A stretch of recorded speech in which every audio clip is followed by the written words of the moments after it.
mais uma vez, reiteraram aqui a estapafúrdia tese de golpe, que ofende a Constituição, o Supremo Tribunal Federal e a inteligência nacional.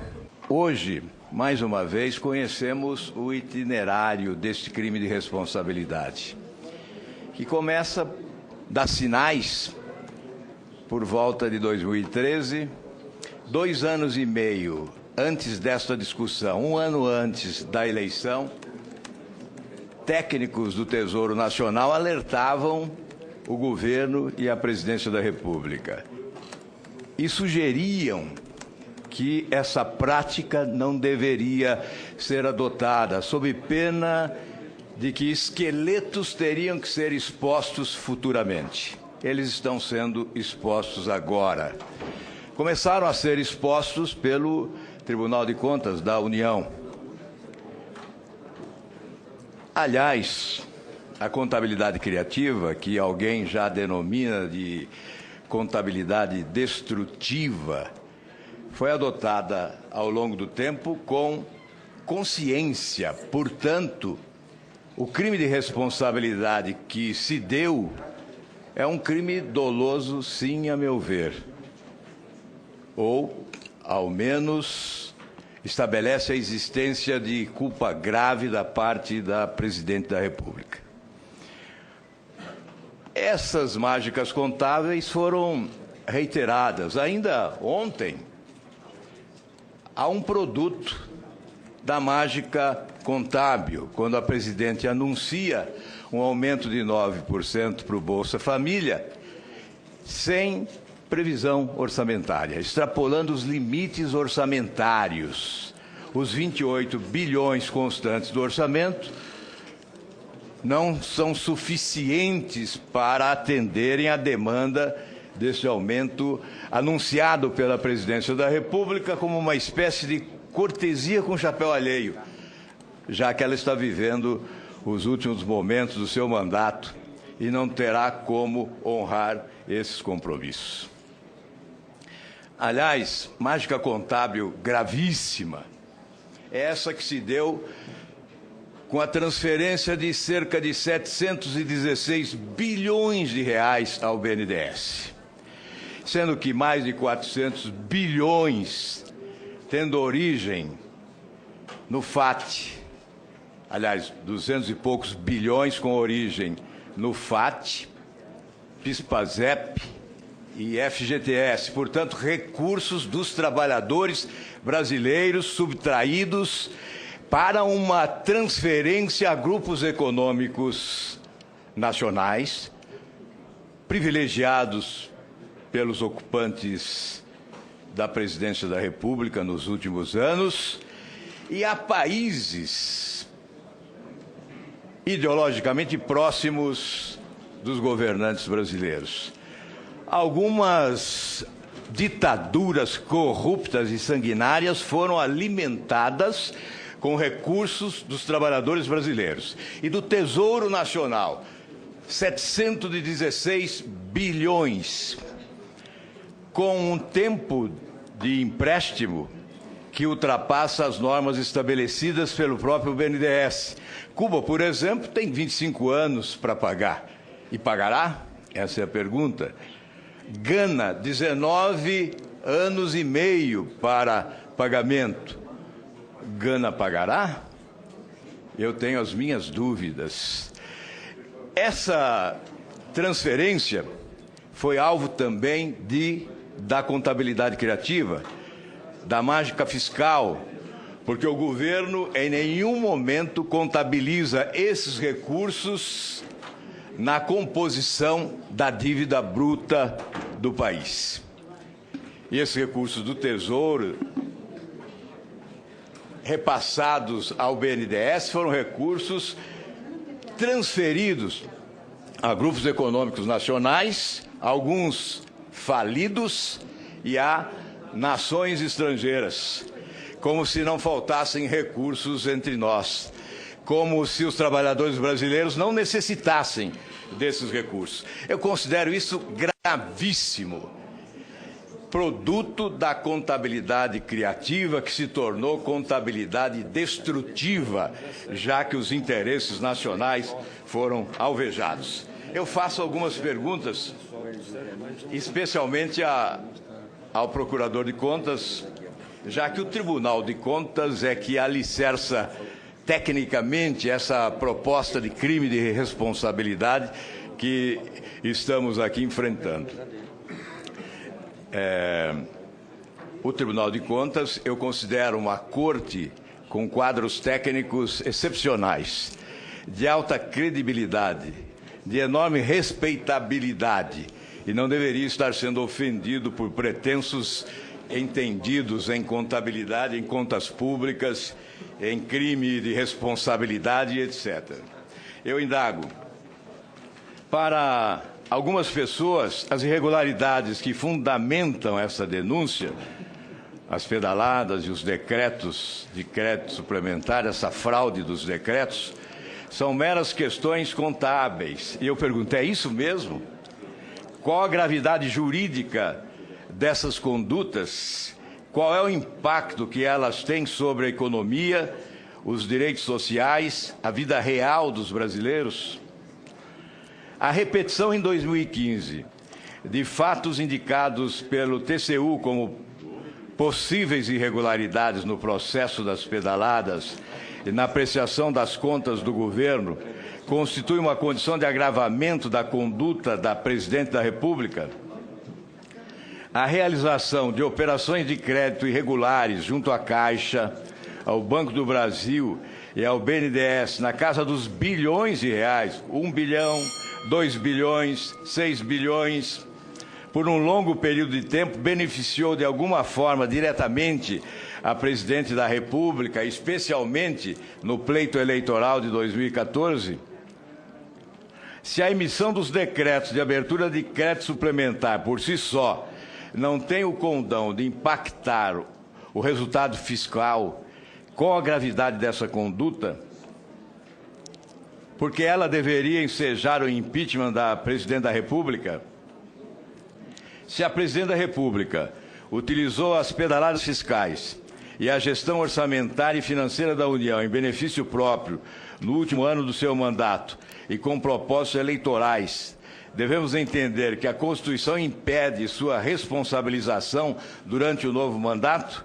Essa interpretação não representaria um salvo-conduto para todos os candidatos à reeleição, em todos os níveis de governo, criando um risco moral com imenso potencial de prejudicar as finanças públicas do país, tornando inócuo vários dispositivos da Lei de Responsabilidade Fiscal que se referem justamente ao último ano de mandato dos chefes do Poder Executivo? Essas são as indagações. Muito obrigado, presidente. Muito obrigado, senhor presidente. Obrigado, senador Álvaro Dias, pelas perguntas.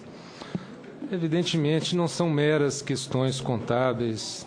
Se fossem meras questões contábeis, não constariam de normas constitucionais, não constariam de uma lei complementar de responsabilidade fiscal, não constariam de uma lei de crimes de responsabilidade da Presidente da República.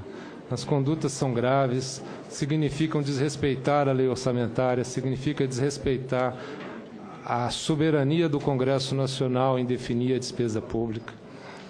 Soberania significa colocar em risco esse bem jurídico tutelado e protegido pela Constituição, que é o equilíbrio das contas públicas. E isso tem uma conexão direta com a economia, com a vida real. Vejam, todos estão experimentando o tamanho da recessão brasileira em 2014, 2015, 2016. Possivelmente, em 2017, o nosso PIB vai parar de cair. Esperamos que sim. Mas é evidente há uma conexão com a vida real, com as pessoas perdendo emprego, com empresas fechando portas, com projetos sendo adiados, com todo um ciclo de desenvolvimento abortado por conta de uma política que se mostrou desastrosa para a economia nacional.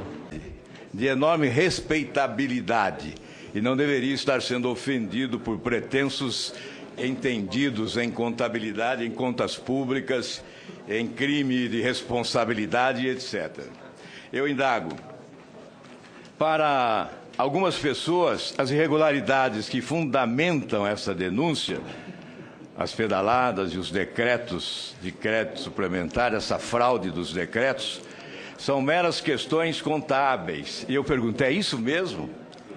Qual a gravidade jurídica dessas condutas? Qual é o impacto que elas têm sobre a economia, os direitos sociais, a vida real dos brasileiros?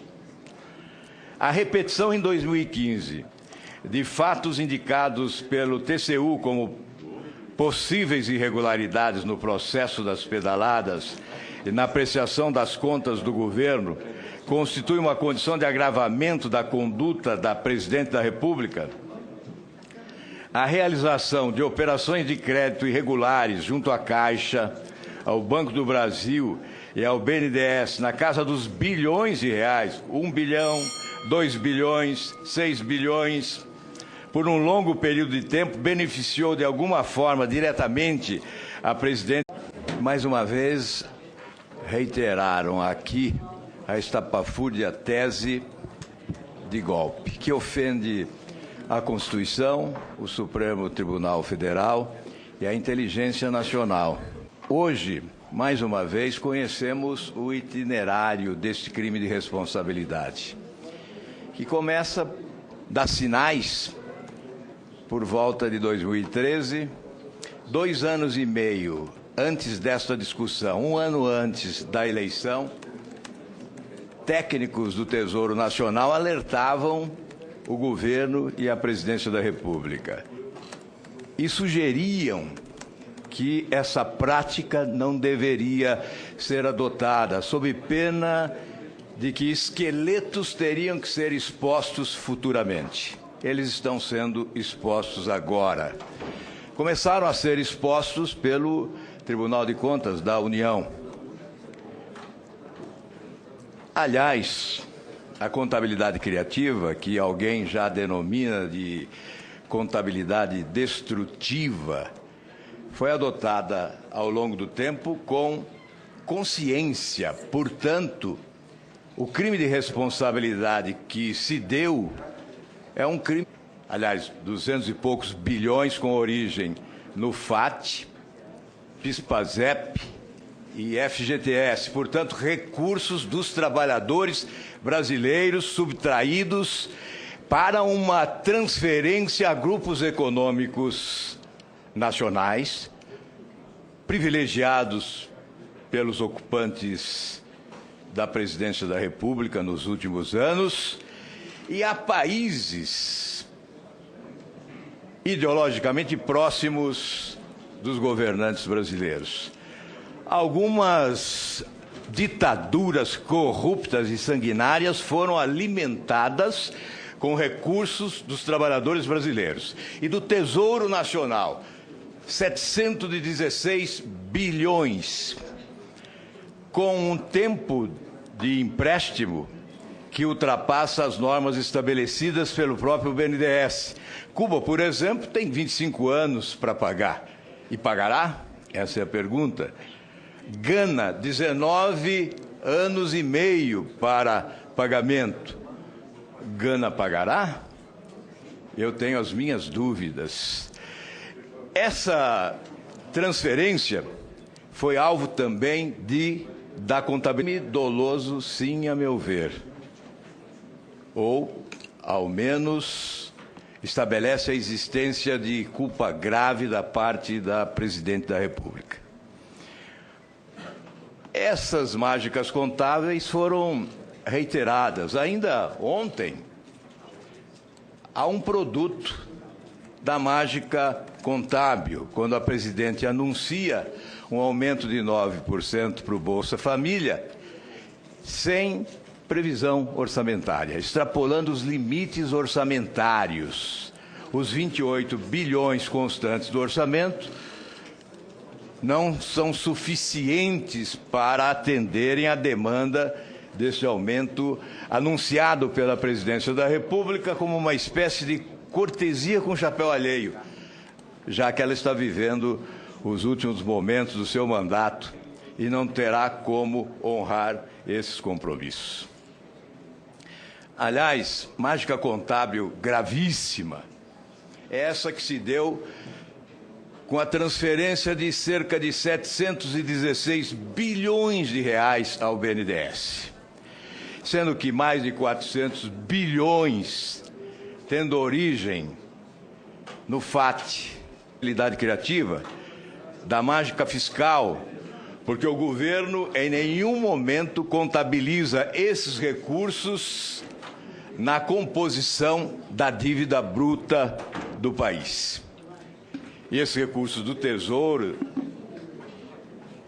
repassados ao BNDES, foram recursos transferidos a grupos econômicos nacionais, alguns falidos, e a nações estrangeiras, como se não faltassem recursos entre nós, como se os trabalhadores brasileiros não necessitassem desses recursos. Eu considero isso gravíssimo, produto da contabilidade criativa que se tornou contabilidade destrutiva, já que os interesses nacionais foram alvejados. Eu faço algumas perguntas, especialmente ao Procurador de Contas, já que o Tribunal de Contas é que alicerça tecnicamente essa proposta de crime de responsabilidade que estamos aqui enfrentando.